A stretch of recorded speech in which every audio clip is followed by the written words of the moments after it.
নমস্কার, আমি অমৃতা। আমার চ্যানেলে আপনাদের স্বাগত। আজ আপনাদের পড়ে শোনাব শৈলজানন্দ মুখোপাধ্যায়ের লেখা একটি গল্প, অসমাপ্ত। রাখাল মাস্টারকে লইয়া গল্প লেখা চলে কিনা কে জানে। রাখাল মাস্টার স্কুলের মাস্টার নয়, পোস্টমাস্টার। আমি গল্প লিখি এবং সেই সব গল্প কাগজে ছাপা হয় শুনিয়া অবধি রাখাল মাস্টার আমায় কতদিন কতবার যে তাহাকে লইয়া একটা গল্প লিখা দিতে বলিয়াছে, তাহার আর ইয়ত্তা নাই। একটি একটি করিয়া সে তাহার জীবনের প্রায় সমস্ত ঘটনাই আমাকে বলিয়াছে, কিন্তু সেগুলি পরের পর সাজাইয়া কেমন করিয়া যে গল্পের আকারে লিখিয়া ফেলিব, তাহা আমি আজও ঠিক করিয়া উঠিতে পারি নাই। এই বলিয়া গল্পটি একবার আরম্ভ করিয়াছিলাম। দেখিতে নাদুস নুদুস, নেলা কাবলা গোছের চেহারা, চোখে নিকেলের ফ্রেম দেওয়া চশমা, মাথার চুলগুলি ছোট ছোট করিয়া কাটা। রাখালকে দেখিলে ঠিক পাগল বলিয়া মনে হয়। এই পর্যন্ত শুনিয়াই তো রাখাল মাস্টার চটিয়া আগুন। বলিল, না, তোকে লিখতে হবে না, তুই যা। মিছে কথা বানিয়ে বানিয়ে এমনি করেই লিখিস তোরা, তা আমি জানি। বলিয়া খানিকক্ষণ মুখ ভারী করিয়া বসিয়া থাকিয়া চশমার ফাঁকে একবার চোখ দুইটি তুলিয়া বলিল, যা বাপু যা, তুই এখন বিরক্ত করিস নে, আমার হিসেব ভুল হয়ে যাবে, বেরো তুই এখান থেকে। বলি, চটো কেন মাস্টার, শোনোই না শেষ পর্যন্ত। হ্যাঁ, খুব শুনেছি।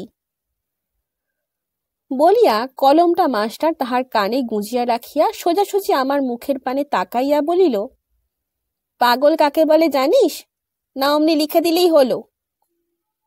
হাসিয়া বলিলাম, পাগল তো লিখিনি, লিখেছি পাগলের মতো। ওই একই কথা।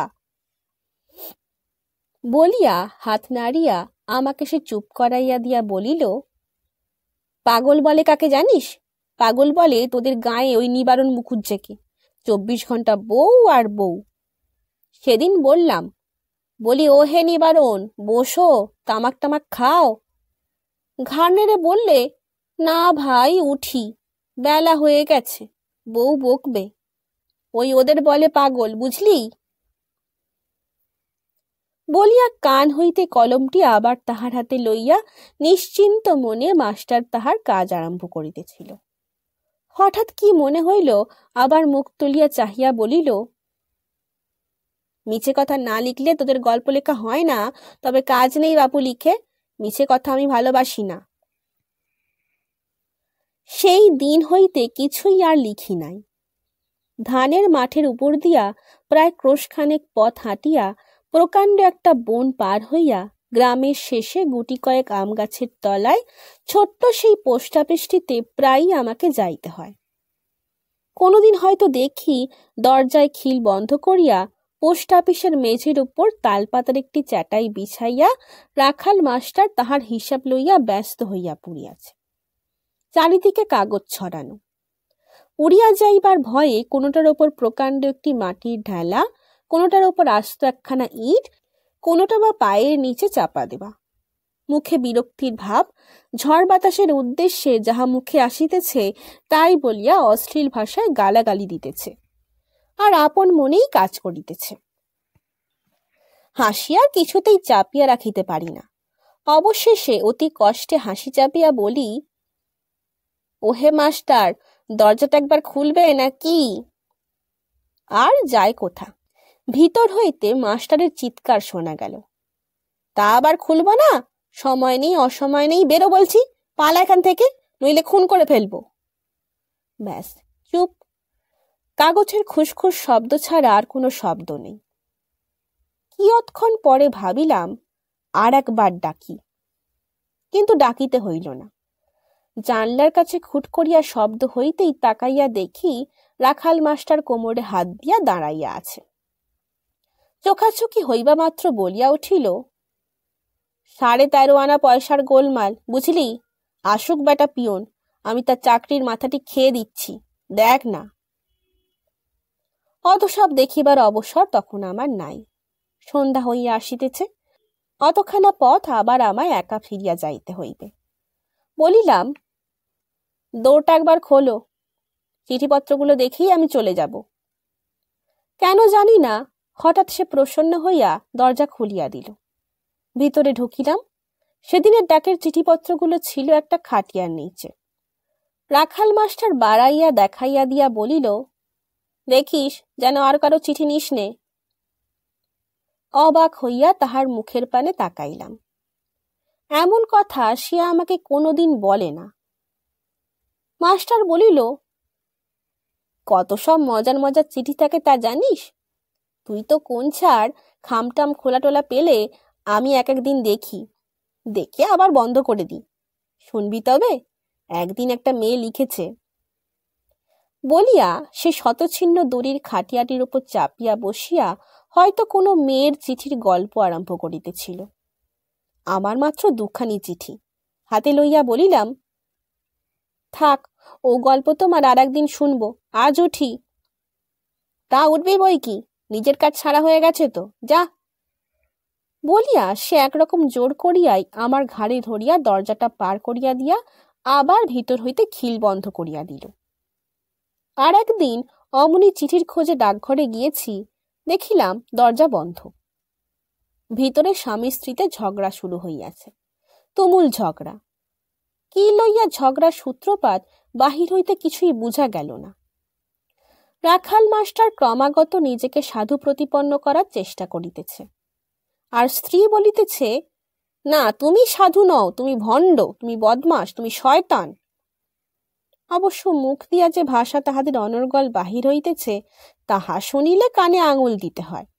দুজনেই সমান, যেমন স্বামী তেমনই স্ত্রী, কেহই কম যান না। নিতান্ত অসময়ে আসিয়া পড়িয়াছি। একবার ভাবিলাম চলিয়া যাই, আবার ভাবিলাম এতখানা পথ হাঁটিয়া আসিয়া ডাক না দেখিয়াই বাড়ি ফিরিয়া গেলে আফসোসেরা কিছু বাকি থাকিবে না, যা থাকে কপালে। বলিয়া কাশিয়া গলাটা একবার পরিষ্কার করিয়া লইয়া ডাকিলাম, মাস্টার। উভয়েরই গলার আওয়াজ তৎক্ষণাৎ বন্ধ হইয়া গেল। এত সহজে বন্ধ হইবে ভাবি নাই। দরজা খুলিয়া রাখাল মাস্টার মুখ বাড়াইয়া বলিল, ও তুই আয়, তোর আজ মেলা চিঠি। মাসের প্রথম কয়েকখানা মাসিক পত্র আসিয়াছিল, হাতে লইয়া সেদিন আর দেরি না করিয়াই উঠিতেছিলাম। রাখাল মাস্টার বলিল, বস, কথা আছে। বাধ্য হইয়া বসিতে হইল। জিজ্ঞাসা করিলাম, কি কথা? মাস্টার বলিল, শুনেছিস ঝগড়া আমাদের? বলিলাম, শুনেছি, কিন্তু কিছু বুঝতে পারিনি। মাস্টার তিরস্কার করিতে লাগিলেন। বুঝতে পারিসনি কি রকম? তুই না গল্প লিখিস, এ তো একটা কচি ছেলে তো বুঝতে পারে। কি জবাব দিব বুঝিতে না পারিয়া চুপ করিয়া রহিলাম। মাস্টার বলিল, শোন তবে, ও হতভাগে যদি এমনি করে তো ওর মুখে আমি নুড়ো জেলে দেব না তো কি করব? অন্তরাল হইতে মাস্টার গিন্নির কণ্ঠস্বর শোনা গেল, হ্যাঁ তা আবার দেবে না? মরি মরি, কি গুণের স্বামী গো। ওই শোন। বলিয়া আঙুল বাড়াইয়া মাস্টার বলিল, গলার আওয়াজ শুনেছিস? কাঠে যেন চোঁচ মারছে। এবারও গৃহিণী কি যেন বলিলেন, কিন্তু কথাটা ভালো বুঝা গেল না। মাস্টার তখনই বলিতে লাগিলেন, শোন তবে, আসল কথাটাই বলি। একদিন একটা খামের চিঠি দেখলাম, মুখটা ভালো করে আঁটা হয়নি, সরিয়ে রাখলাম। এই গাঁয়েরই চিঠি। নিতাই গাঙ্গুলি কয়লা খাদে চাকরি করে লিখেছে তার বউয়ের কাছে। নিতাইয়ের বয়স এই তোদেরই বয়সী হবে, ছোকরা বয়স। বউটিও তেমনই।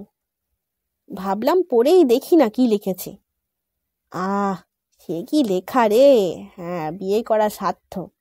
বউকে যদি অমনি চিঠি না লিখতে পারলাম, আর এই দেখ আমার বাড়িতে। বলিয়া মাস্টার আর একবার তাহার গৃহিণীর উদ্দেশ্যে আঙুল বাড়াইয়া বলিল, ওকে চিঠি লিখব কি? বিয়ে করা ইস্তক আজ পর্যন্ত মুখে আমার লাথি ঝাঁটাই মারছে। যেমন প্যাঁচার মতন চেহারা, তেমনই গুণ।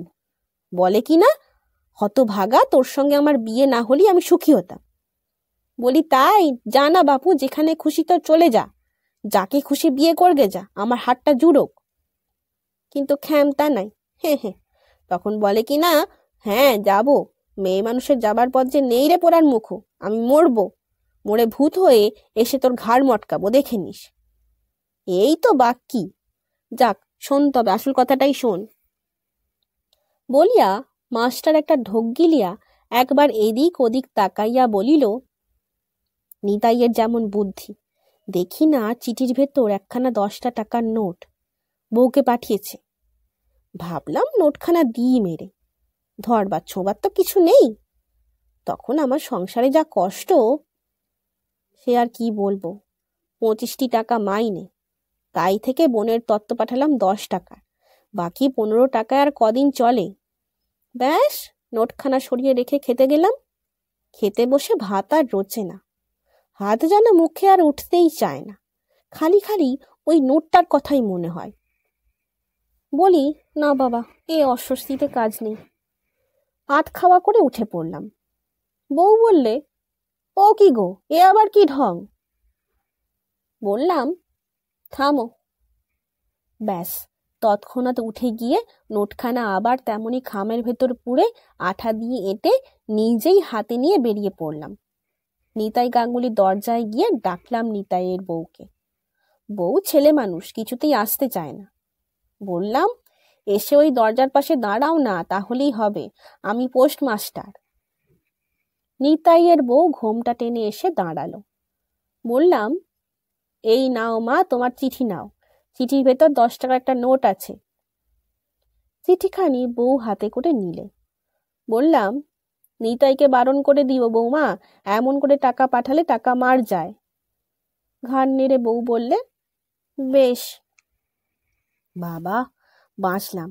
এতক্ষণে নিশ্চিন্ত হয়ে বাসায় ফিরে এসে বললাম, দাও এবার ভাত খাবো, দাও। বউ জিজ্ঞেস করলে, কি হয়েছে বলো দেখি। আগাগোড়া সব কথা বললাম বউকে। বউ বলে কি জানিস? কি বলে? বলিয়া মাস্টারের মুখের পানে চাহিয়া রহিলাম। মাস্টার হাসিল, বলিল, তবে আর তুই লেখক কিসের রে? বলিয়াই মাস্টার আরম্ভ করিল। পোড়ার মুখে বলে কি না, ওরে আমার কে রে, সাধু শ্যাওড়া গাছ, টাকা তুমি নিলে না কেন? ব্যাস, এই নিয়ে হলো ঝগড়া, বুঝলি এবার? ঘাড় নাড়িয়া বলিলাম, হ্যাঁ। মাস্টার রাগিয়া উঠিল, বলিল, ছাই বুঝলি, কিছুই বুঝিসনি, বুঝেও কি তুই ওকে নিয়ে আমাকে ঘর করতে বলিস? হাসিয়া বলিলাম, কি বলবো তাহলে? কি বলবি? বলিয়া মাস্টার আমার মুখের পানে তাকাইয়া দাঁত কিশমিশ করিয়া বলিল, বলবি খ্যাংরা মেরে বাড়ি থেকে দূর করে দিতে। পোস্ট অফিস ও মাস্টারের ফ্যামিলি কোয়ার্টারে মাত্র একটি দেওয়ালের ব্যবধান। দেওয়ালের ওপার হইতে শোনা গেল, হে ভগবান, হে ভগবান, এমন স্বামীর হাত থেকে আমার নিষ্কৃতি দাও ভগবান, চিরজন্মের মতো নিষ্কৃতি দাও, এ হে হরি, হে মধুসূদন। বলিয়া মটমট করিয়া আঙুল মটকানোর শব্দ আর কান্না। রাখাল মাস্টার উঠিয়া দাঁড়াইল, বলিল, চল, এ আর 24 ঘন্টা আমি কত শুনবো, চল তোকে খানিকটা এগিয়েই দিয়ে আসি, চল। তখন সূর্যাস্ত হইতেছে, বাড়ি ফিরিতে হয়তো রাত্রি হইবে। বাহিরে আসিয়া দেখি অস্ত সূর্যের স্তিমিত রশ্মি মেঘে মেঘে প্রতিফলিত হইয়া সারা আকাশটাকে বিচিত্র বনে রঞ্জিত করিয়া তুলিয়াছে। সম্মুখে হরিতকি, শাল, মহুয়ার বন, তখনও ফাল্গুন মাস। সুচিক্ষণ মসৃণ পত্র ভারামনত বৃক্ষশ্রেণী, শাল ও মহুয়া ফুলের গন্ধে ভরা বাতাস। ঢেউ খেলানো অসমতল ভূমিখণ্ডের উপর সম্মুখে কয়েক ঘর সাঁওতালের বস্তি, তাহারই পাশ দিয়া সংকীর্ণ একটি পথরেখা আঁকিয়া বাঁকিয়া বনে গিয়া প্রবেশ করিয়াছে। সেই পথ ধরিয়াই নীরবে চলিতেছিলাম। রাখাল মাস্টার হঠাৎ জিজ্ঞাসা করিয়া বসিল, হ্যাঁ রে, লিখেছিস কিছু? কি? বারে, ভুলে গেলি এরই মধ্যে, সেই যে বলেছিলাম। হাসিয়া বলিলাম, তোমার গল্প? মাস্টার শুধু ঘাড় নাড়িয়া সম্মতি জানাইল। বলিলাম, না, তোমার গল্প আমি আর লিখব না। মাস্টার সে কথায় কান দিল না, বলিল, কেন লিখবি না? লিখবি লিখবি, তবে সত্যি কথা লিখিস বাপু। এই ধর, আমার বউটার কথা লিখবি আগে। লিখবি যে ওর মতো খারাপ মেয়ে আর দুনিয়ায় নেই। মাগিটার কাছ থেকে পালাতে পারলে আমি বাঁচি। নিজের চোখেই তো সব দেখে এলি, তোকে আর বেশি কি বলবো। বলিলাম, আচ্ছা তুমি এবার যাও, নইলে ফিরতে তোমার রাত হবে। হোক না, বলিয়া রাখাল মাস্টার আমার কাঁধে হাত দিয়া ঈষৎ হাসিল। বলিল, অন্ধকারে সাপে কামড়াবে? কামড়াক না, বাঁচতে আর ইচ্ছে নেই মাইরি বলছি। বউটার জ্বালায় এক একদিন মনে হয় আমি মরি। বলিয়াই সে ফিরিয়া যাইবার জন্য পিছন ফিরিল। বলিল, আসি তবে, লিখিস কিন্তু। সম্মতি দিয়া তো বাড়ি ফিরিলাম। লিখিবার চেষ্টাও যে করি নাই তাহা নয়, লিখিয়াছিলাম। 25টি টাকা মাত্র বেতন। রাখাল মাস্টারের পোস্টমাস্টারি করিবার কথা নয়, অদৃষ্টের বিড়ম্বনা। বড়লোকের ছেলে নয়, ছেলে নিতান্ত গরিবের। তাও যদি বাবা বাঁচিয়া থাকিতেন। শৈশবে পিতৃহীন বালক, মামার বাড়িতেই মানুষ। মামা মস্ত বড়লোক, প্রকাণ্ড অট্টালিকা, দাস দাসী, লোকজন, 3-3টি মোটর কার। তাহারই একটিতে চড়িয়া প্রত্যহ বৈকালে রাখাল বেড়াইতে যায়। যেমন পোশাক তার তেমনই চেহারা। লোককে দেখে আর বলে, বেটার কপাল ভালো। মামা বিবাহ দিলেন। গরিবের ঘরের অনাথা একটি মেয়ে। মেয়ের অভিভাবিকা ছিলেন এক পিসি। মামা নিজে মেয়ে দেখিতে গিয়াছিলেন। মেয়ের পিসি বলিলেন, তাই তো বাচ্চা, ছেলেটির মা নেই, বাপ নেই, তার ওপর মামার কাছে মানুষ। মামা বলিয়াছিলেন, সেজন্য আপনি নিশ্চিন্ত থাকুন বেয়ান, মামা তার অর্ধেক সম্পত্তি ভাগ্নেকে দিয়ে যাবে। হয়তো দিতেন, কিন্তু এমনই রাখালের অদৃষ্ট যে তিনি কিছু না দিয়াই মরিলেন। রাখাল বোনের ছেলে, সুতরাং বলিবার কিছুই নাই। কিছুদিন পরেই দেখা গেল সে তাহার স্ত্রীকে লইয়া পথে আসিয়া দাঁড়াইয়াছে। নিরবলম্ব, নিঃসহায়, নিঃসম্বল রাখাল। তাহার পর সেসব অনেক কথা, বলিতে গেলে সপ্তকাণ্ড রামায়ণ হয়। পথে পথে ঘুরিয়া ঘুরিয়া অনেক দুঃখ কষ্ট পাইয়া শেষে বহুদিন পরে রাখাল একটি চাকরি পায়, পোস্ট অফিসের পিয়ন। তাহার পর পিয়ন হইতে হয় পোস্টমাস্টার। কিন্তু এই যে দুঃখ দুর্ভোগ, ইহাও হয়তো সে নীরবে সহ্য করিতে পারিত, যদি সঙ্গিনীটি হইত তাহার মনের মতো। রাখাল বলে যে, দুঃখের কথা আর বলো না ভাই, মেয়েটা আমায় ভালোবাসে না। ভালোবাসলে এত ঝগড়াঝাটি, এত কথা কাটাকাটি হয় না কখনো। এই পর্যন্ত লিখিয়া রাখিয়াছিলাম। লেখা কাগজগুলো প্রায় প্রত্যহই সঙ্গে লইয়া যাইতাম। ভাবিতাম মেজাজ ভালো থাকিলে মাস্টারকে একদিন পড়িয়া শোনাইব। কিন্তু পড়া আমার আর কোনোদিনই হইয়া উঠিল না। ভালো মেজাজে রাখাল মাস্টারকে পাওয়া বড় কঠিন। যেদিন যাইতাম শুনিতাম কেহ না কেহ তাহাকে বড় বিরক্ত করিয়া গেছে। বিরক্ত করিবার লোকের অভাব নাই। কেহ একখানা পোস্টকার্ড কিনিতে আসিলেও মাস্টার তাহাকে দাঁত খিঁচাইয়া তাড়িয়া মারিতে ওঠে। অথচ পোস্ট অফিসে নানা প্রয়োজনে লোকজন আসিবে। গ্রামে তাহার দুর্নামের এক শেষ। সবাই বলে, এমন বদমেজাজির লোক বাবা আমরা জীবনে কখনো দেখিনি। ওর নামে সবাই মিলে একটা দরখাস্ত না করলে আর উপায় নেই। কথাটা শুনিয়া বড় দুঃখ হইয়াছিল। মাস্টারকে একদিন বলিয়াছিলাম, দেখো মাস্টার, পোস্ট অফিসের কাজে যেসব লোকজন আসবে তাদের সঙ্গে তুমি ওরকম ধারা ব্যবহার করো না, এতে তোমার ক্ষতি হবে। ক্ষতি? কি বললি, ক্ষতি? বলিয়া সে আমার মুখের পানে তাকাইয়া জবাব দিয়াছিল, না, ক্ষতি আমার কেউ করতে পারবে না, তা তুই দেখে নিস। অনেকে অনেক চেষ্টাই করেছিল, কিন্তু পারেনি। উল্টে পিয়ন থেকে পোস্টমাস্টার, ভগবান আমার সহায় আছেন। এই বলিয়া মাস্টার চোখ বুজিল। বলিল, ভগবান সহায় না থাকলে দেখ, আমি যে কারোর ক্ষতি কোনোদিন করিনি রে, আমার ক্ষতি কেউ করবে না দেখিস। ক্ষতি যা কিছু আমার করবার তা ওই উনি করেছেন। বলিয়া সে তাহার অন্তঃপুরের দিকে অঙ্গুলি নির্দেশ করিয়া বলিল, চুপ, শুনতে পেলে কিছু বাকি রাখবে না। চুপ করিয়াই ছিলাম। মাস্টার কিন্তু চুপ করে নাই, বলিতে লাগিল, গাঁয়ের লোক আমার বদনাম করে না? তা তো করবেই, ব্যাটারা নিমক হারাম। আমি সাচ্চা মানুষ কি না? ওই দেখ, ওই রেজিস্ট্রারি চিঠিখানা ফেলে রেখেছি। কেন রেখেছি জানিস?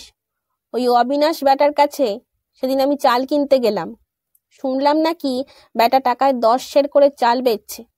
আমায় দেখে বলে কি না, না ঠাকুর, চাল আমি আর বিক্রি করব না, টাকায় 10 সের করে তো নয়, টাকায় 8 সের। অনেকক্ষণ চেঁচামেচির পর বললাম, তাই 8 সেরই দেন। আরে বাপু, ঘরে যে গিন্নি আমার জল চড়িয়ে বসে আছে।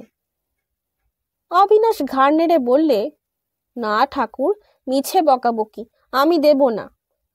আচ্ছা দাঁড়া রে বেটা অবিনাশ, তোকে কি আমি একদিনও পাবো না? ব্যাস, পেয়েছি। রেজিস্ট্রি চিঠি একখানা এসেছে বেটার নামে, আজ 2 দিন হলো ওইখানেই পড়ে আছে। থাক বেটা ওইখানে পড়ে। বলিলাম, কিন্তু এ তোমার অন্যায় মাস্টার। অন্যায়? বলিয়া মাস্টার আমার মুখের পানে কটমট করিয়া তাকাইয়া বলিল, তবে আর তুই লেখক কিসের রে? কি আর বলিব, চুপ করিলাম। কিন্তু রেজিস্ট্রি চিঠি ফেলিয়া রাখা যে অন্যায়, সে কথা বোধ করি রাখাল মাস্টার ভুলিতে পারিল না। তাই সে আবার আমাকে প্রশ্ন করিয়া বসিল, অন্যায় কিসের শুনি? সে যে অন্যায় করলে সেটা বুঝি অন্যায় হলো না? আমার অন্যায়টাই অন্যায়। কি যে বলিব ঠিক বুঝিতে পারিলাম না। আমার চিঠি কয়খানি লইয়া উঠিবার উপক্রম করিতেছি, মাস্টার ধরিয়া বসিল। ওসব চলবে না, তুই বলে যা। বলিলাম, চাল সে না দেওয়ায় তোমার ক্ষতি কিছু হয়নি, কিন্তু এতে যদি তার ক্ষতি হয়? মাস্টার অন্যমনস্ক হইয়া কি যেন ভাবিতেছিল, জিজ্ঞাসা করিল, কিসে ক্ষতি হয়? চিঠিখানা ফেলে রাখায়। তাও তো বটে। বলিয়া মাস্টার নীরবে বার কয়েক মাথা নাড়িয়া চুপ করিয়া থাকিয়া একটা দীর্ঘ নিঃশ্বাস ফেলিয়া কহিল, ঠিক বলেছিস, লেখক মানুষ কি না, বুদ্ধিশুদ্ধি একটু আছে। উভয়েই চুপ। মাস্টার সহসা উঠিয়া দাঁড়াইল। হয়েছে তোর চিঠি নেওয়া? ঘাড় নাড়িয়া আমিও উঠিয়া দাঁড়াইলাম। অবিনাশের চিঠিখানা হাতে লইয়া মাস্টার বলিল, চল তবে নিজেই দিয়ে আসি। কাজ কি বাপু রেজিস্ট্রি চিঠি, দরকারিও তো হতে পারে, চল। দুজনে একসঙ্গে বাহির হইতেছিলাম।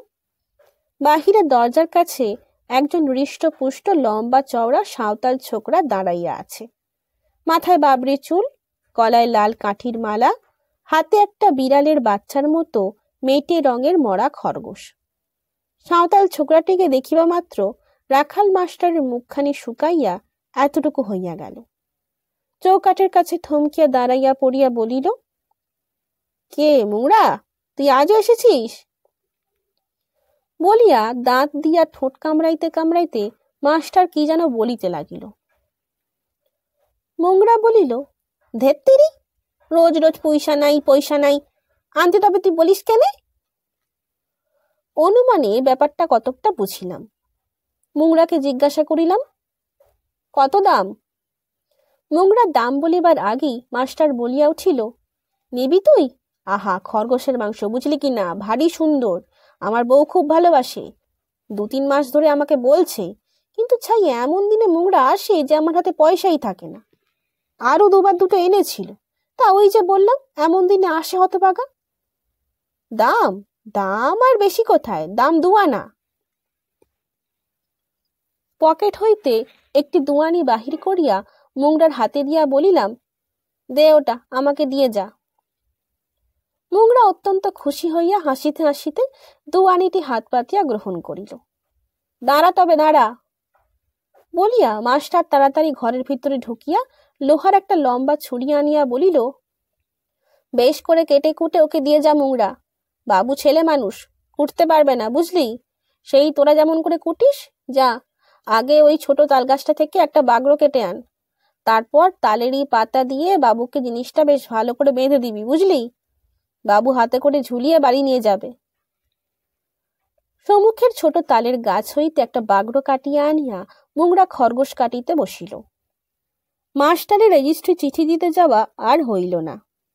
বলিল, থাক, পিয়নের হাতে পাঠালেই চলবে, বলিয়া চৌকাঠের উপর চাপিয়া বসিয়া বলিতে লাগিল, মামার বাড়ি যখন ছিলাম বন্দুক নিয়ে প্রায়ই শিকার করতে যেতাম বটে, কিন্তু একটা পাখিও কোনোদিন মারতে পারিনি।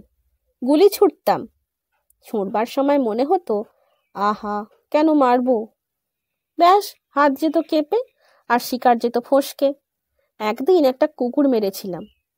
মামার ছিল পায়রার শখ, বুঝলি? বলিয়া মাস্টার চোখ বুজিয়া চুপ করিল। বিগত দিনের সুখৈশ্বর্যের স্মৃতি বোধ করি তাহার মনে পড়িল। কিয়ৎক্ষণ পরে চোখ চাহিয়া বলিল, বাড়িতে অনেকগুলো পায়রা ছিল, নানান রকমের পায়রা। একদিন একটা পায়রাকে বুঝি বেড়ালে ধরেছিল। পায়রাটা খুঁড়িয়ে খুঁড়িয়ে চলত, ভালো করে উঠতে পারত না। পাশের বাড়ির সুরেশের পোষা কুকুরটা একদিন ঝপ করে এসে তার ঘাড়ে ধরে ঝাঁকানি দিয়ে দিলে পায়রাটাকে মেরে। আমার রাগ হয়ে গেল, জানিস তো আমার রাগ। ব্যাস, তৎক্ষণাৎ বন্দুক বের করে চালালাম গুলি। দরাম করে লাগলো গিয়ে কুকুরটার পেটে। কাঁই কাঁই করে সে কি তার কান্না! ছুটে পালাবার চেষ্টা করছিল, আবার গুলি, ব্যাস খতম। কুকুরটা ছটপট করতে করতে গো গো করে আমার চোখের সম্মুখে মারা গেল। উফ, সে কি দৃশ্য! বলিয়া মাস্টার একবার শিহরিয়া উঠিয়া দুই হাতে মুখ ঢাকিল। সেই যে বন্দুক ছেড়েছি, জীবনে আর কোনোদিন। এই বলিয়া সেই যে সে মুখ ঢাকা দিয়া চুপ করিয়া রহিল, অনেকক্ষণ অবধি সে আর কথা কহিল না। তাহার গল্পটা আমার পকেটে পকেটেই ফিরিত। ভাবিলাম ইহাই উপযুক্ত সময়। বাহির করিয়া বলিলাম, গল্প তোমার খানিকটা আমি লিখেছি, শোনো। মুখের ঢাকা খুলিয়া মাস্টার বলিল, পড়। পড়িলাম। খানিকটা শুনিয়াই ঘাড় নাড়িয়া বলিল, না, গল্প লিখতে তোরা জানিস না। জিজ্ঞাসা করিলাম, কেন? মাস্টার খানিকক্ষণ চুপ করিয়া থাকিয়া বলিল, না, দুঃখ তুই নিজে পাসনি কোনোদিন, দুঃখর কথা তুই লিখবি কেমন করে? আমি যদি লিখতে জানতাম তো দেখিয়ে দিতাম কেমন করে লিখতে হয়। আচ্ছা পড়, শুনি শেষ পর্যন্ত। শেষ পর্যন্ত শুনিয়া কি একটা কথা যেন সে বলিতে যাইতেছিল। হঠাৎ তাহার নজর পড়িল মোংরার দিকে। মাংস কুটিয়া সে যখন দু জায়গায় ভাগ করিতেছে। মাস্টার জিজ্ঞাসা করিল, ও কি রে, দু জায়গায় কেন? বলিলাম, আমি বলেছি, একটা তোমার একটা আমার। আমার? বলিয়া সে আমার মুখের পানে তাকাইয়া বলিল, বললাম আমার কাছে পয়সা নেই, তুই আচ্ছা বোকা তো, 4টে পয়সাই বা এখন আমি পাই কোথায়? বলিলাম, পয়সা তোমাকে দিতে হবে না। মাস্টার সকরুণ দৃষ্টিতে একবার তাকাইল, তাহার পর একটা দীর্ঘ নিঃশ্বাস ফেলিয়া বলিল, 4টে পয়সা খরচ করবার ক্ষমতাও আজ আমার নাই। বলিতে বলিতে চোখ দুইটা তাহার জলে ভরিয়া আসিল। বলিল, দাঁড়া, গিন্নিকে দেখিয়ে আনি।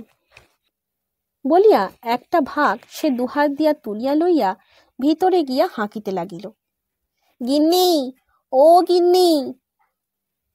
সেই অবসরে আমার ভাগটা লইয়া আমি পলায়ন করিলাম। যথাসম্ভব দ্রুত পদে অনেকখানি পথ চলিয়া আসিয়াছি। এমন সময় পশ্চাতে ডাক শুনিয়া তাকাইয়া দেখি রাখাল মাস্টার ছুটিতে ছুটিতে আমার পিছু ধরিয়াছে। সারা পথ ছুটিয়া আসিয়া সে হাঁপাইতে লাগিল। বলিল, পালিয়ে এলি যে, তোকে একবার আসতে হবে। বলিয়া সে আমার হাতখানি চাপিয়া ধরিল। বলিলাম, না, রাত হয়ে যাবে, আমি আর যাব না। মাস্টার কিছুতেই ছাড়িবে না। বলিল, যেতেই হবে তোকে। ব্যাপার কিছু বুঝিলাম না, বাধ্য হইয়া ফিরিতে হইল। হাতে ধরিয়া আমাকে পোস্ট অফিসের ভিতর লইয়া গিয়া মাস্টার হাঁকিল, ধরে এনেছি গিন্নি, ওগো ও শ্রীমতী, কোথায় গেলে? মাথায় একটুখানি ঘোমটা টানিয়া শ্রীমতী আসিয়া দাঁড়াইল। এক হাতে এক গ্লাস জল, আর এক হাতে ছোট্ট একটি পাথরের বাটিতে খানচারেক বাতাসা। মাস্টার বলিল, একটু জল। পাছে দুঃখ পায় বলিয়া বাতাসা কয়টি চিবাইয়া জল খাইলাম। মাস্টার হাঁকিল, পান পান কোথা? বলিয়াই সে নিজের ভুল শুধরাইয়া লইল। ও, পান তো নেই বাড়িতে, পান আমরা দুজনেই খাই না। আচ্ছা দাঁড়া দেখি। বলিয়া কি যেন আনিবার জন্য মাস্টার ভিতরে যাইতেছিল, কিন্তু তাহাকে যাইতে হইল না। পিতলের একটি রেকাবির ওপর 4টি কাটা সুপুরি আর কতগুলি মৌরি লইয়া হাসিতে হাসিতে তাহার স্ত্রী ঘরে ঢুকিল। রেকাবি হইতে সুপারি লইতে গিয়া একবার চাহিয়া দেখিলাম আয়ত 2টি চক্ষু, ম্লান একটুখানি হাসি, গৌরবর্ণ কৃষাঙ্গী যুবতী। দেখিলে সুন্দরী বলিয়া ভ্রম হয়, তবে সৌন্দর্য যে তাহার একদিন ছিল তাহাতে আর কোনো সন্দেহ রহিল না। দুঃখে দারিদ্রে সে সৌন্দর্য আজ তাহার ম্লান হইয়া গিয়াছে। ভাবিলাম গল্পে যে জায়গায় তাহাকে কুৎসিত লিখিয়াছি সে জায়গাটা কাটিয়া দিব। বলিলাম, নমস্কার, আজ আসি। মাস্টার গৃহিণী হাসিয়া প্রতি নমস্কার করিল না, কোনো কথাও বলিল না, ম্লান একটু হাসিয়া মাত্র তাহার জবাব দিল। এ মেয়ে যে কেমন করিয়া মাস্টারের জীবন দুর্বহ করিয়া তুলিতে পারে তাহাই ভাবিতে ভাবিতে বাহির হইয়া আসিলাম। মাস্টারও আমার সঙ্গে সঙ্গে চলিতে লাগিল। কি অদ্দূর আসিয়া মাস্টার হাসিয়া আমার কাঁধে হাত দিয়া জিজ্ঞাসা করিল, দেখলি? কি দেখিলাম সে প্রশ্ন করিবার প্রয়োজন বোধ করিলাম না। ঘাড় নাড়িয়া বলিলাম, হ্যাঁ। মাস্টার বলিল, দেখ, আমার গল্পের ভেতর সেই যে এক জায়গায় লিখেছিস ও আমাকে ভালোবাসে না, ওটা কেটে দিস। বলিলাম, নিশ্চয়ই। ভাবিলাম গল্পটা আগাগোড়া ছিঁড়িয়া ফেলিয়া আবার নতুন করিয়া লিখিব। শুনছিলেন শৈলজানন্দ মুখোপাধ্যায় লেখা একটি গল্প, অসমাপ্ত। গল্প পাঠ কেমন লাগছে তা আমাকে কমেন্টের মাধ্যমে জানান। যদি ভালো লাগে তবে লাইক, শেয়ার এবং সাবস্ক্রাইব করে পাশে থাকবেন। ধন্যবাদ। নমস্কার।